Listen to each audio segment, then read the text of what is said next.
Praise the Lord. கர்த்தரும் அருமை இரட்சகருமாகிய இயேசு கிறிஸ்துவின் இனிய நாமத்தில் ப்ரே ஃபார் இந்தியா விமன்ஸ் மினிஸ்ட்ரியின் சார்பில் உங்கள் அனைவரையும் வாழ்த்துகிறேன்.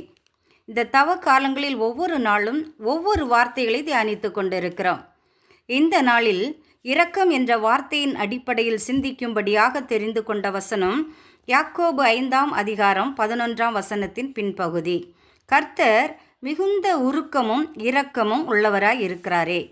இரக்கம் என்று சொல்லுவது மற்றவர்களின் துன்பத்தை கண்டு மனம் உருவது. மற்றவர்களின் துன்பத்தை போக்குபவர்களை பார்த்து இரக்கமுள்ள மனிதர் என்று சொல்லுவோம். அது மட்டுமல்லாமல் ஒருவர் இன்னொருவர் மீது வைத்திருக்கும் நிபந்தனை இல்லாத அன்புதான் இரக்கம். அதாவது பிரதிபலன் எதிர்பார்க்காமல் உதவி செய்கிறது தான். மத்தேயு 9:13 பலியை அல்ல இரக்கத்தையே விரும்புகிறேன் என்றார். இந்த வார்த்தையை எந்த சூழலில் சொன்னார் என்று பார்ப்போமானால், இயேசுவிடம் ஒரு திமிர்வாதக்காரனை சுமந்து கொண்டு வந்தார்கள். இயேசு அவனை பார்த்து, மகனே, திடன்கொள், உன் பாவங்கள் மன்னிக்கப்பட்டது, எழுந்து நட என்று சொன்னார். அவனும் எழுந்து நடந்தான். இப்போ அந்த கூட்டத்தில் இருந்த இரக்கமில்லாத பரிசேயர்கள் அவர்கள் மனதுக்குள் முறுமுறுத்தார்கள். இயேசு இதை அறிந்தார். நமது சிந்தனைகளை அறிகிறவர் அவர் அல்லவா? எனவே அவர் சொன்னார், நீங்கள் பலி செலுத்துகிறீர்கள், ஆராதிக்கிறீர்கள், எல்லாம் சரிதான், ஆனால் உங்களிடத்தில் இரக்கம் இல்லையே. நான் உங்கள் பலியை அல்ல, உங்கள் இரக்கத்தை விரும்புகிறேன் அப்படின்னு சொன்னார்.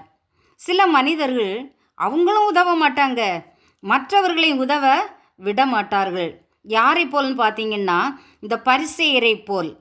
ஆண்டவர் சொல்லுகிறார், ஏழைக்கு இறங்குகிறவன் கர்த்தருக்கு கடன் கொடுக்கிறான் என்று. புலம்பல் 3ஆம் அதிகாரத்தில் அவருடைய இரக்கங்களுக்கு முடிவில்லை, அவைகள் காலைதோறும் புதியவைகள் என்று சொல்லப்பட்டிருக்கிறது. ஆண்டவர் ஒவ்வொரு நாளும் எவ்வளவு கரிசனையோடு நம்மை பாதுகாத்து வருகிறார் என்பதை நாம் அறிவோம். இரக்கத்திற்கு மாதிரியை காண்பித்தவர்தான் இயேசு. அவர் யாருக்கெல்லாம் இறங்கினார் என்று பார்ப்போமானால், பிணியாளிகளுக்கு, பசியாயிருந்தவர்களுக்கு, பிசாசின் பிடியில் அகப்பட்டவர்களுக்கு, பாவிகளுக்கு, இப்படியாக எல்லா சூழ்நிலைகளில் இருந்தவர்களுக்கும் அவர் உதவினார். இயேசு மன்னும் இறங்குகிறவராகவே இருந்தார். இன்றும் நம்முடைய பாடுகள் எல்லாவற்றிலேயும் கூடவே இருக்கிறார். நம்முடைய பாவத்திற்கு தக்கதாக அவர் சரி கட்டாமல் அதனால் வரும் தண்டனையை கூட அவரே சிலுவையின் வழியாய் ஏற்றுக்கொண்டார். காரணம் என்னன்னு பார்த்தோன்னா, அவர் நம்மேல் வைத்திருக்கிற இரக்கம். அவருடைய இரக்கங்களுக்கு முடிவில்லை, அவைகள் ஒவ்வொரு நாளும் புதியதாய் இருக்கிறது. நாம் நீதிமான்கள் அல்ல, ஆனாலும் ஆண்டவர் நம்மேல் இரக்கமுள்ளவராயிருக்கிறார். அவர் நீதிமான்களை தேடி வரவில்லை, பாவிகளையே தேடி வந்தார். மத்தேயு 5:7 இரக்கமுள்ளவர்கள் பாக்கியவான்கள், அவர்கள் இரக்கம் பெறுவார்கள் என்று சொல்லப்பட்டிருக்கிறது. இந்த வசனத்தின்படி ஆண்டவரிடத்தில் இரக்கத்திற்காக வேண்டி நிற்கிற நாம் இரக்கமுள்ளவர்களாய் காணப்பட வேண்டும்.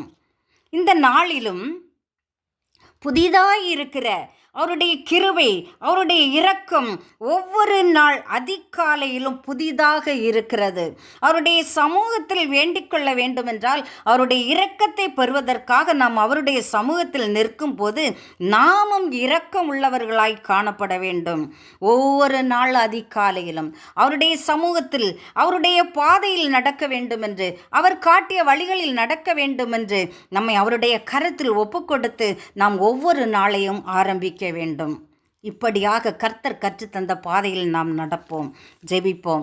எங்களை நேசித்து வழிநடத்தும் நல்ல தகப்பனே, அருமையான இந்த வேலைக்காக உம்மை துதிக்கிறோம். இந்த வேளையில சிந்தித்த வசனத்தின்படி நாங்கள் இரக்கம் உள்ளவர்களாய், மற்றவர்களுக்கு மன்னிக்கிறவராய், இறங்குகிறவர்களாய் காணப்பட கர்த்தர் உதவி செய்யும்படியாக ஜெபிக்கிறோம். ஒவ்வொருவருக்கும் கிருபையை தாங்க, நீங்களே வழி நடத்துங்க. மீட்பர் இயேசு மூலம் ஜெபிக்கிறோம், ஜெபம் கேளும் பரமபிதாவே, ஆமென்.